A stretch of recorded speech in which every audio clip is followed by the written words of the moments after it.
Assalamualaikum, welcome back to Invest Saham. Pada video ini kita akan membahas prospek dari Danantara yang akan menjadi super holding di Indonesia dan juga target dividen dari BUMN untuk tahun 2025 yang tentunya akan lebih besar lagi. Terakhir kita pun akan membahas perbandingan saham-saham telekomunikasi baik dari sisi dividen dan juga capital gain-nya. Sebelumnya disclaimer on, ini bukan ajakan jual beli saham, jadi langsung saja kita ke pembahasan. Nah, jadi Indonesia akan memiliki super holdingnya sendiri guys ya dengan nama Danantara. Ini mirip super holding yang ada di Singapura yang bernama Temasek. Dan juga Danantara ini tentunya akan mengelola dana investasi di luar APBN melalui skema SWF atau Sovereign Wealth Fund yang mana pada awal berdirinya Danantara ini akan mendapatkan dana kelolaan sebesar 9.000 triliun rupiah. Tentu saja ini akan menjadi dana kelolaan yang sangat besar guys ya, karena selain mengelola dana investasi, ya, Danantara ini juga akan menaungi beberapa perusahaan BUMN yang raksasa. Contohnya seperti Bank Mandiri, Bank BRI, dan juga Bank BNI. Lalu ada beberapa perusahaan juga yang memang tidak listing ya di Bursa Efek, seperti PT PLN dan juga PT Pertamina Persero Tbk. Lalu kita melihat juga ada PT Telkom dan ada Main ID. Nah, teman-teman juga tahu ya bahwa Main ID ini kan juga menaungi beberapa perusahaan pertambangan seperti PT Bukit Asam ya, lalu ada PT Aneka Tambang dan juga PT Timah Tbk dan lain-lain ya guys ya, masih cukup banyak lagi ya perusahaan-perusahaan yang bernaung di bawahnya Main ID. Jadi ini tentunya akan memuluskan ya rencana presiden baru kita yakni Prabowo Subianto untuk bisa membuat Indonesia menjadi negara yang lebih maju lagi. Kalau misalkan ada banyak ya investor yang berpikir bahwa takut ya bahwa dana kelolaan investasinya ini akan dikorupsi gitu ya oleh oknum-oknum, saya rasa ini tidak akan terjadi, guys. Alasannya simpel ya, karena pertama kali ya Presiden Prabowo Subianto ini menjabat, hal yang beliau lakukan adalah menangkap para koruptor. Ya silakan teman-teman cari beritanya, silakan teman-teman mencari di media online ataupun di media lainnya gitu ya terkait dengan berita-berita di mana banyak sekali kasus-kasus korupsi yang terungkap dan juga banyak sekali koruptor yang tertangkap gitu guys ya. Dan juga selain itu kita melihat bahwa agenda-agenda yang ada ini selalu mengedepankan kepentingan rakyat ya. Misalkan kemarin kita mendapati berita bahwa banyak sekali pejabat-pejabat di daerah gitu ya yang dicopot dikarenakan masalah pupuk gitu ya. Jadi pupuk-pupuk itu yang sudah disediakan ya oleh negara terhadap petani-petani itu tidak sampai guys. Jadi banyak sekali nih pejabat-pejabat daerah yang kurang perform gitu ya, ataupun mereka mempersulit gitu ya birokrasinya. Nah, ini langsung dicopot, langsung diganti oleh para menteri-menteri.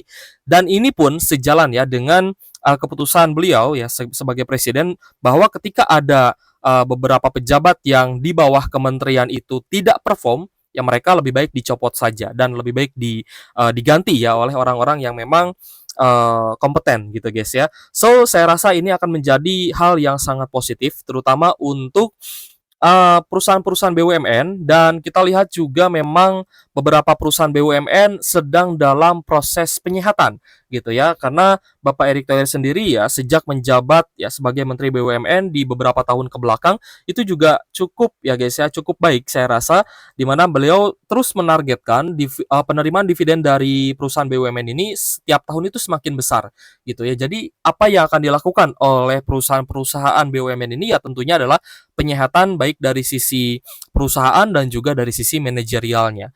So kita melihat ya ada 40 BUMN yang sehat dan sisanya masih dalam penyehatan, yaitu sekitar 7 perusahaan BUMN lagi ya guys ya yang mungkin ya kurang sehat ataupun dia masih ada kerugian atau masih merugi.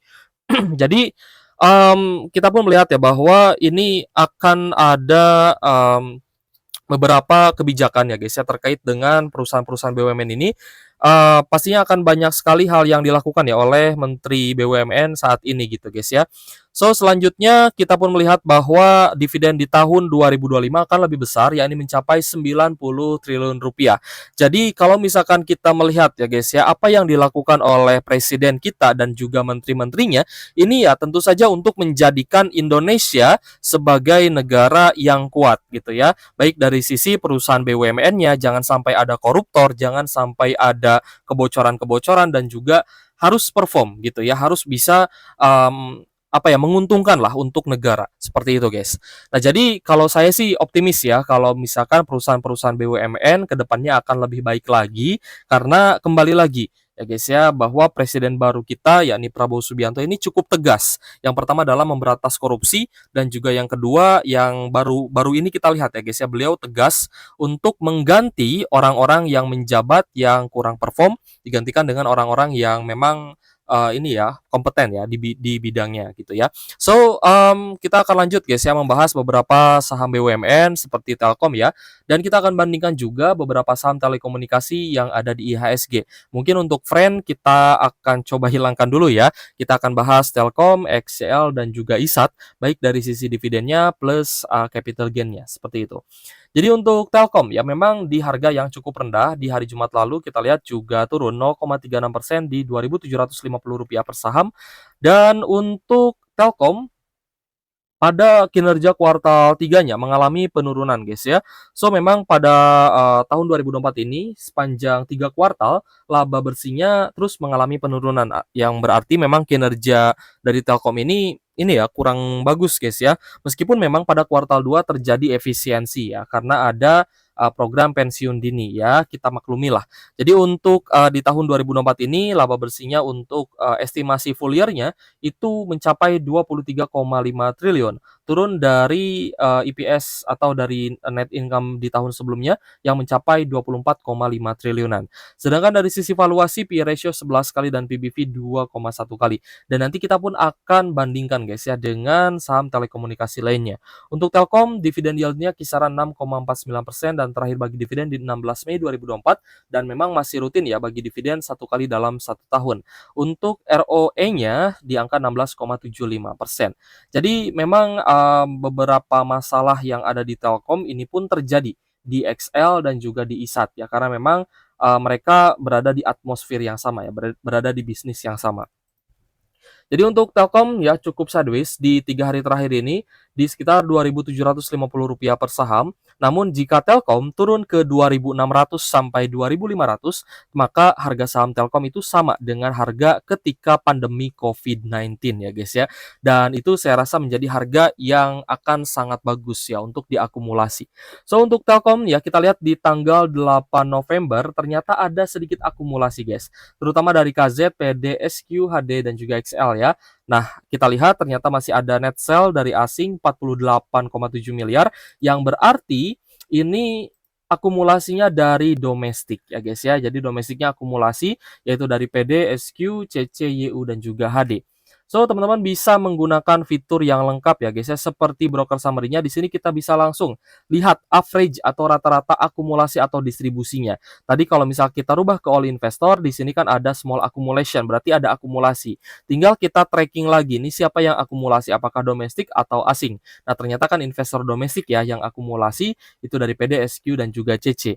Nah, teman-teman bisa menggunakan fitur-fitur yang lengkap seperti ini dengan menggunakan Stockbit Sekuritas, aplikasi saham terbaik yang saya gunakan juga untuk investasi dan juga trading tentunya. So, untuk teman-teman yang ingin mendaftar ya linknya sudah saya taruh di kolom deskripsi.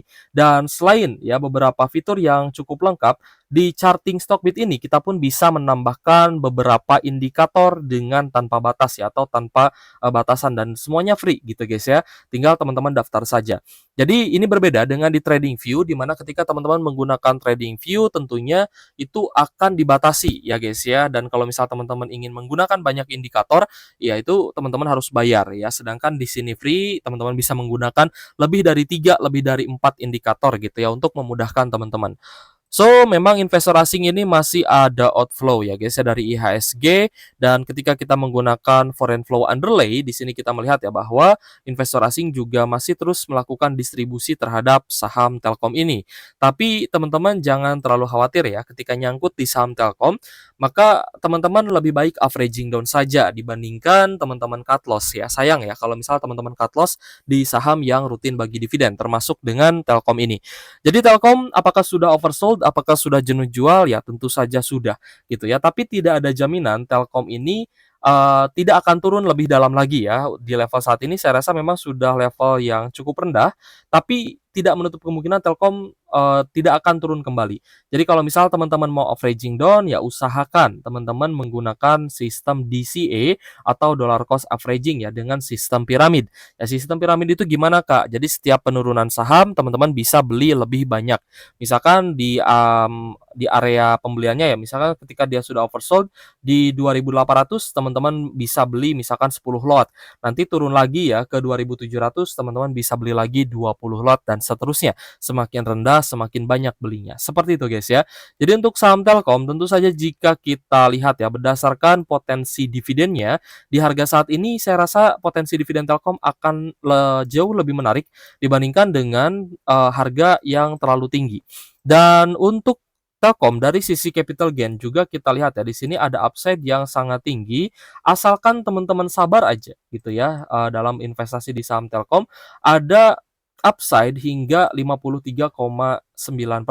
Ya 53% saya rasa itu menjadi upside yang cukup tinggi ya guys ya. Di mana kita bisa berinvestasi dengan uang yang besar, likuiditas juga besar ya di saham Telkom ini, so tidak ada kekhawatiran dan juga tentunya rutin bagi dividen. Jadi untuk Telkom saya rasa ini sudah cukup menarik ya guys ya. Kita akan lanjut ke XCL. Nah, jadi untuk XL kemarin baru rilis ya kinerja kuartal 3-nya yang mana kita lihat juga mengalami penurunan dari 360 miliar menjadi 292 miliar. Tapi untuk estimasi full year 2024, laba bersihnya diproyeksikan masih akan naik dari 1,2 triliun di tahun 2023 lalu menjadi 1,7 triliunan. Itu dikarenakan kinerja pada kuartal 1 dan kuartal 2 untuk XCL ini masih oke ya guys ya. Excel-nya masih oke. So, untuk valuasinya PE ratio 16 kali dengan PBV 1,14 kali. Nanti kita akan bandingkan guys ya, saham mana sih yang memiliki valuasi yang lebih murah. Dari sisi dividen ya, untuk dividen yield dari XL ini hanya 2,2% saja dan return on equity-nya juga 6,17%-an. Ya, selebihnya nanti kita akan bandingkan ya agar teman-teman juga bisa melihat dan juga punya pandangan ya guys ya terkait ketiga saham telekomunikasi ini. Untuk XCL kita lihat di 4 hari terakhir memang cenderung downtrend ya, cenderung turun. Namun ketika saya lihat ternyata ada akumulasi guys di saham XCL, yaitu di 8 November ada akumulasi ya guys ya, terutama dari TP, ZPAZ, SQ dan juga SS dan ada net buy dari investor asing 2,7 miliar.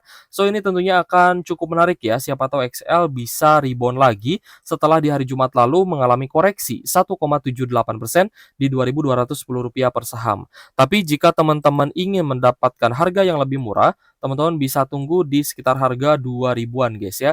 Nah, ini akan menjadi area support yang menurut saya sih akan cukup menarik ya ketika kita bisa dapat harga XL di harga yang lebih murah lagi.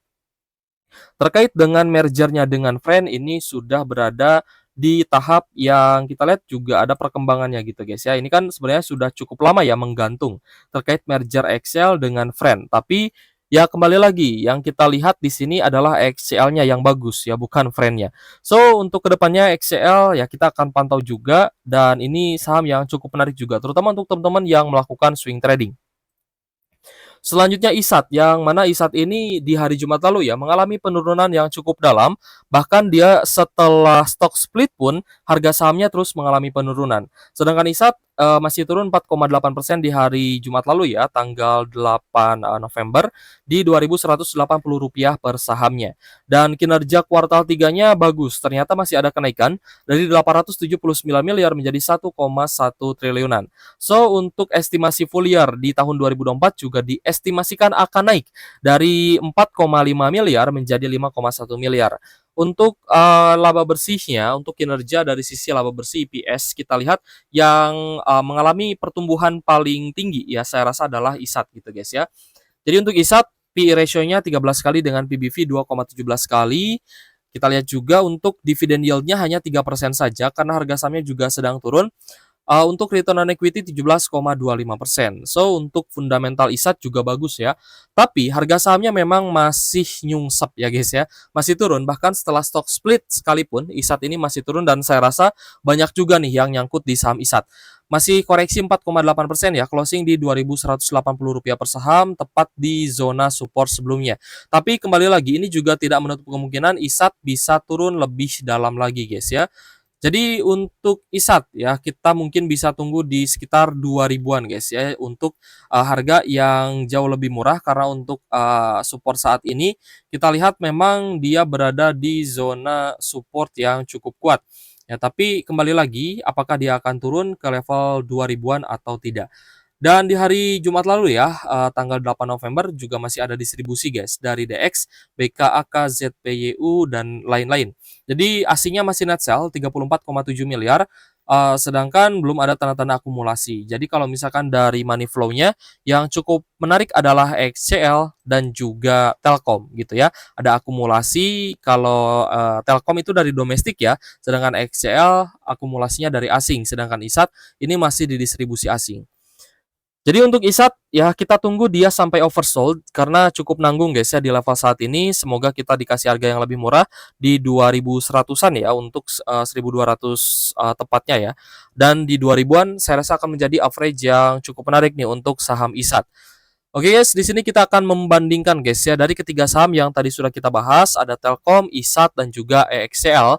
Berdasarkan beberapa rasio yang tentunya kita bisa melihat perbandingannya seperti apa. Nah, ini juga tentunya akan mempermudah kita guys dalam melakukan analisa dengan menggunakan Stockbit Sekuritas guys ya. Kembali lagi, jika teman-teman ingin mendaftar Stockbit Sekuritas, linknya sudah saya taruh di kolom deskripsi. Karena ya menurut saya ini menjadi aplikasi saham terbaik guys untuk invest dan juga untuk trading. So, dari sisi PE ratio guys ya, kita melihat yang pair-nya paling rendah adalah Telkom dengan pair 11,56 kali, sedangkan ISAT 13,6 kali dan XCL 16,5 kali.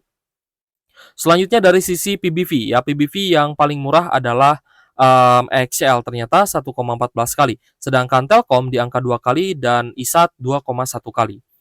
Jadi untuk valuasi kita lihat ya secara PE ratio Telkom jauh lebih menarik ya, sedangkan PBV-nya XCL gitu guys ya. Tapi kembali lagi memang valuasi ini tidak bisa tidak bisa menyebabkan harga saham itu ya siapa yang paling rendah dia yang paling naik paling cepat, itu tidak bisa gitu ya. Tetap akumulasi ataupun inflow yang bisa menyebabkan harga saham bisa kembali naik. Selanjutnya dari sisi profitabilitas ya, untuk net profit margin yang terbesar adalah Telkom 16%, sedangkan ISAT 8% dan XCL 3,5%. Jadi dari net profit margin jauh lebih menarik saham Telkom. Sedangkan return on asset ya yang terbesar adalah Telkom lagi 7,9%, ISAT hanya 4% dan XCL 1,8%. ROE-nya juga kita lihat yang terbesar di sini ada ISAT ya 17,25%.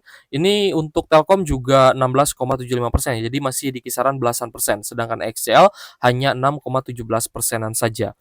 Kita lihat juga dari sisi dividen yield-nya guys. Untuk dividen yield terbesar adalah Telkom 6,49%, ISAT 3% dan XCL 2,2%-an. Jadi jika teman-teman mengincar dividennya juga atau ya ingin juga mendapatkan dividen yield yang cukup besar, mungkin teman-teman bisa mengincar saham Telkomnya ya dibandingkan ISAT dan juga XCL. Tapi dari ketiga saham ini saya melihat ya jika ada akumulasi yang memang bagus, ketiga-tiganya ini sebenarnya bisa memberikan capital gain ya, return dari capital gain yang besar gitu guys ya. Baik itu Telkom, ISAT maupun XCL karena harga sahamnya kita lihat juga memang sudah cukup rendah. Oke guys, teman-teman juga bisa melihat ya berbagai rasio yang ada di sini seperti price performance, lalu balance sheet ya guys ya, seperti cash-nya, total aset, liabilitas, ya lalu ada EPS-nya juga, ya, dan ada cash flow-nya juga. Ini bisa teman-teman bandingkan juga guys ya di menu comparison ini. Jadi di Stockbit comparison ini teman-teman bisa membandingkan lebih dari 5 atau bahkan 6 saham sekaligus ya guys ya untuk teman-teman bandingkan. Tapi biasanya saya membandingkan hanya sekitar 4 atau 5 saham saja. Oke guys, mungkin cukup guys ya untuk pembahasan kita terkait dengan super holding ya tadi Danantara, yang saya rasa sih ini akan menjadi hal yang sangat positif. Dan sejauh ini saya cukup mendukung apa yang dilakukan oleh Presiden Prabowo Subianto sebagai presiden baru kita, dan semoga kedepannya Indonesia lebih baik lagi, karena memang sebelum membangun IKN ya lebih baik kita membangun dulu BUMN-nya. Kita membangun dulu perusahaan-perusahaan besar di Indonesia-nya gitu ya yang menyangkut hajat hidup orang banyak. Seperti itu guys. So, jika teman-teman ingin mendaftar Stockbit Sekuritas, linknya sudah saya taruh di kolom deskripsi. Jika ada pertanyaan, boleh tulis saja di kolom komentar ya. Thank you for watching. See you on the next video. Wassalamualaikum warahmatullahi wabarakatuh.